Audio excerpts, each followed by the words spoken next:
Hi hello నమస్తే, welcome back to our channel నా ప్రపంచం. అందరూ ఎలా ఉన్నారండి? మేమైతే చాలా బాగున్నాము. అలాగే మీరందరూ కూడా చాలా బాగుండాలని చెప్పి మనస్ఫూర్తిగా కోరుకుంటున్నాను.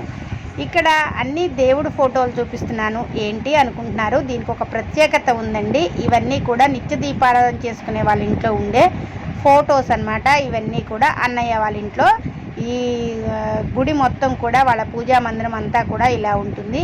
అయితే ఇక్కడ ప్రత్యేకంగా చెప్పుకోవాల్సింది ఇది. ఇక్కడ నేను చూపిస్తున్నవన్నీ కూడా గౌరమ్మ తల్లి సెట్ అండి, అమ్మవారికి సంబంధించిందనమాట. ఇది మీ పూజా మందిరంలో ఉంటే మాత్రం మీకు అష్ట ఐశ్వర్యాలు, అలాగనే మీరు అనుకున్న కోరికలు తప్పక నెరవేరుతాయి అన్నమాట.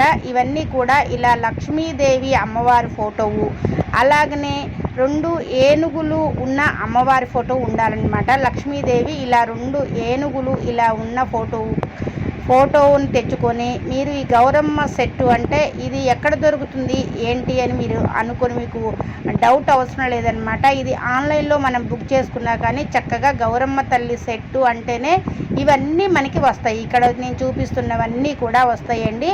ఆ సెట్లో మొత్తం కూడా ఉండాల్సినవన్నీ ఉంటాయి. ఇవన్నీ తీసుకొచ్చుకొని శుక్రవారం రోజు మంచిగా అమ్మవారి ప్రతిమ ముందు పెట్టేసుకొని పూజ చేసుకోండి. రెగ్యులర్గా పూజ చేసుకునే వాళ్ళు చేసుకున్నా, అలా పెట్టుకొని చేసుకున్నా పర్వాలేదు. లేదు శుక్రవారం రోజు మాత్రమే మేము పూజ చేసుకుంటామండి అన్న వాళ్ళైనా చక్కగా పెట్టుకోండి. అలాగనే శాకాంబరి అమ్మవారు అంటే మీకు ఐడియా ఉంటుంది. మన అమ్మవారికి శాకాంబరి రూపంలో మన ఇంట్లో ఉన్న అమ్మవారిని కొలుచుకొని చక్కగా కూరగాయలు అన్నీ కూడా అమ్మవారి సన్నిధిలో పెట్టి నమస్కరించుకున్నా కానీ చాలా మంచి జరుగుతుందండి. ఇక్కడ శివుడు కాశీ విశ్వేశ్వర శివయ్య అన్నమాట. శివయ్యని ఇలా యాలకుల దండతోటి శివుడికి సోమవారం రోజు యాలకుల దండ వేసి చక్కగా పూజ చేసుకోండి. మీకు ఏ కోరికలు మీరు అనుకుంటారో ఆ కోరికలు అనుగ్రహిస్తాడనమాట భగవంతుడు.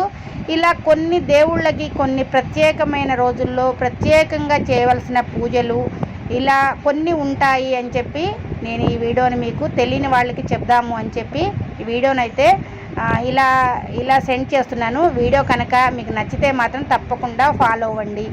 అలాగనే దేవుడు పూజ చేసుకునే ప్రతిరోజు పూజ చేసుకునే అందరికీ కూడా పూజా మందిరంలో మీరు నైవేద్యం ఏదైనా పెట్టాలి అనుకున్నప్పుడు ఫలములు పెట్టండి. ఫలములు చాలా మనకి మంచి ఫలితాన్ని ఇస్తాయి అన్నమాట.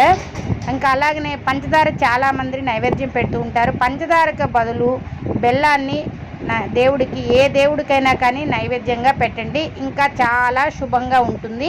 ఇలాంటి కొన్ని విషయాలు తెలియనప్పుడు మనం పెద్దల నుంచి తెలుసుకొని మనం తెలుసుకున్న విషయాన్ని 10 మందికి చెబితే మనసు ప్రశాంతంగా ఉంటుంది, వాళ్ళకు కూడా మంచి జరుగుతుంది అని చెప్పి నాకు అనిపించింది. మీ అందరూ కూడా ఈ మంచి విషయాలు మీకు కూడా మంచి అనిపిస్తే మాత్రం ఈ వీడియోకి చక్కగా ఒక లైక్ చేయండి. అలాగనే ఇవన్నీ కూడా మీరు పాటించండి. Thank you for watching.